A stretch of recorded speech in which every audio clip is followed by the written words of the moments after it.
Thanks. Thank you. Wow, what an event. Standing room only. Amazing.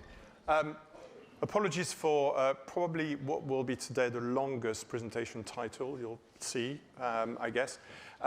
Just quickly, I've been asked to talk about a real problem, which is audience fragmentation, and the threat that, or the risk there is to overreach consumers on the back of that. So it's more of a kind of media planning little discussion. And let's start with the facts first. I mean, you know, I'm not going to teach you something new, hopefully today, but if you look back 10 years, you know, on younger audiences, 66% of their video viewing was live TV, essentially. And that's moved down to 25% now. And of course, the difference is made up with a huge number of platforms, be it as VOD or online video platforms. The trend is also real for older audiences, although probably at a slower pace.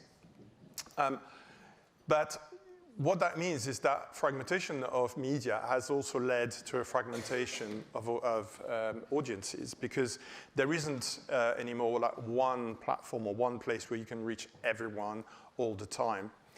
And that fragmentation is based on lots of different things. It could be based on, you know, demographics, it's based on attitudes, it's based on, you know, behaviors, but also, of course, media consumption. So we are seeing quite a fragmented situation. That is actually a problem for media planners, because if I have someone sitting in the middle of my Venn diagram here, someone young, you know, who's digital native and buys everything online, that person, if as a planner, I'm planning for my ad to be seen 5 times by each segment, that person in the middle will see it at least 15 times, more likely a lot more than that. And that's got to be, you know, obviously wasteful for clients, but also quite annoying if you're the subject of that in the middle. So how do we deal with that? And we need to look at different ways of optimizing media planning. We need to look at different techniques, different mathematics. And there is such technique which exists called agent-based modeling, or ABM in short. I promise I won't get too techie. I just need to explain a little bit what I mean by that. And it's a technique that's been actually developing and becoming more popular over the last couple of decades, on the back particularly of the advent of the cloud, because this technique requires quite a lot of computing power to be effective.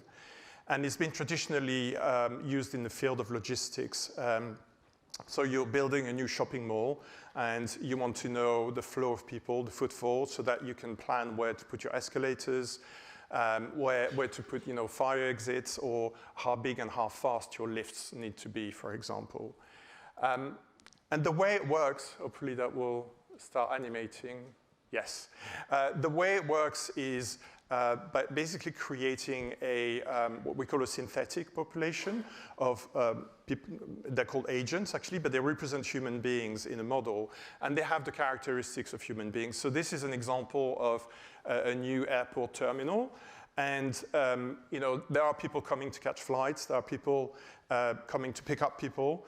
And ABM is really useful if you really want to understand things like what would be the disruption created by canceling, you know, a number of flights. Like, would there be enough restrooms?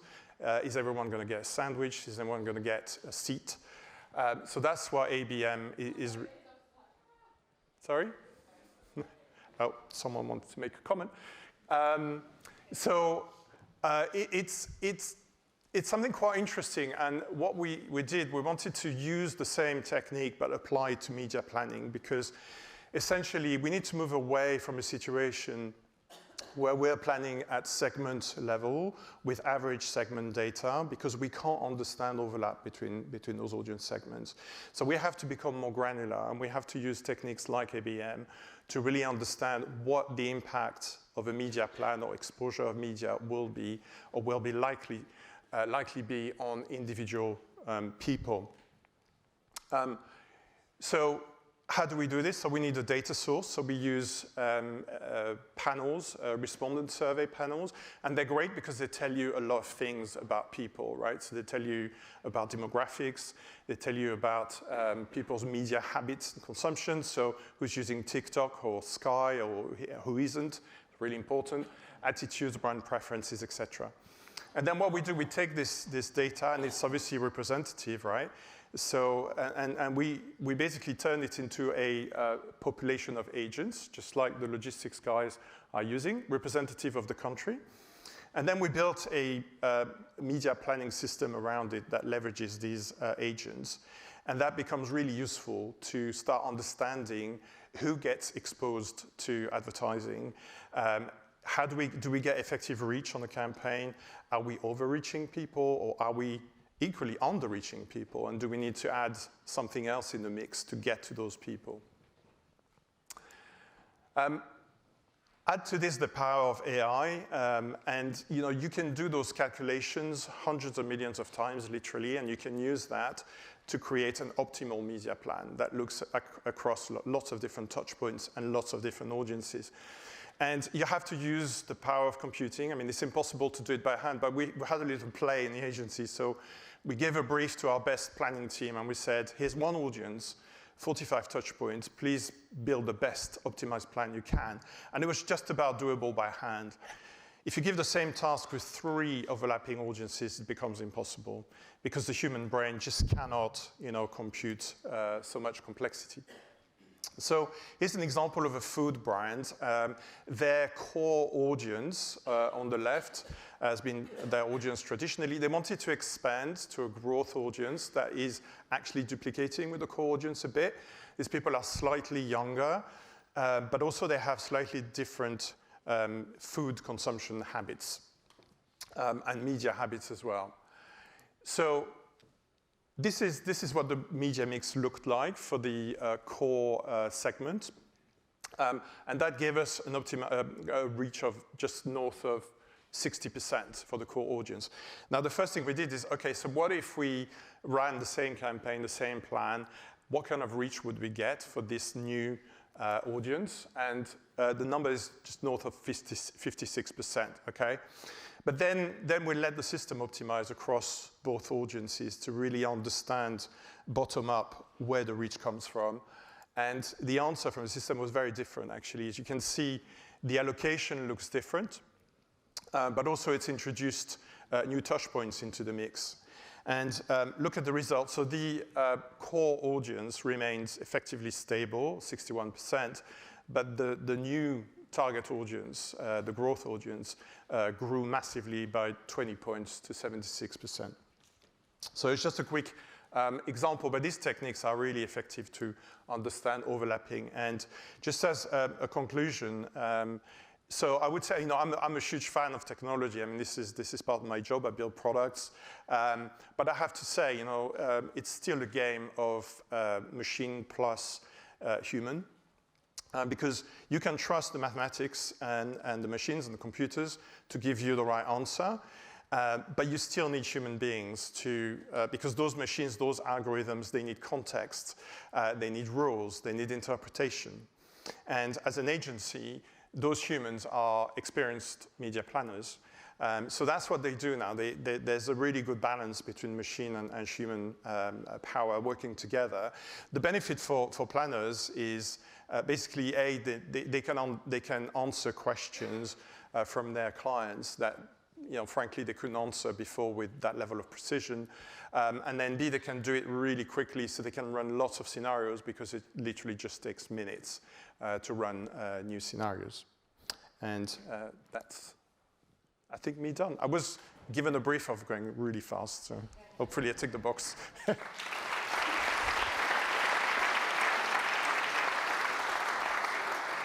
Thanks. Any questions for Stephen while he's here?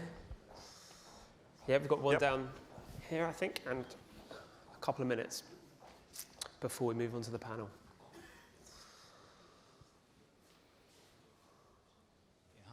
I came in late, but do you optimise just for reach, or you also take an impact into consideration when you sort of, readjust those models? That is a very good question. So we optimize for reach, but we do take into account impact as well. So we use, again, research to tell us what is the relative impact of different platforms for different formats. So that's taken into account.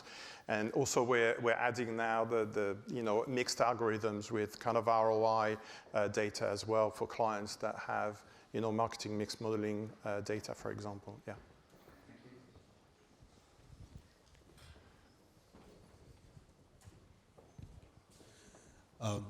In terms of the media mix, like when you switched from the initial media mix to the next one, the large portion of new media mix came from traditional TV, it seems. Sorry, I can't hear very well. I couldn't hear either, sorry. Can you hear me now? Is this yeah. Okay. Yeah. When you change the media mix from the initial to final, most of the percentage came from linear TV to online video or social for that matter. Is that how the algorithm gave the output, or is that something because that's easier to address and change? So basically the algorithm looks at individual people's response to media based on their own consumption of media, the likelihood of being exposed, etc. And they will always try to find the right combination between the quality of the impact, the opportunity to reach.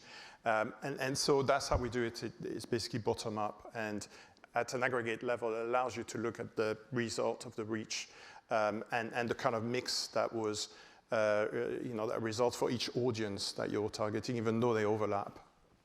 Thank you. Okay, cool. Right, we've got to move on now to the panel session. So thank you very much, Stefan. Thank you.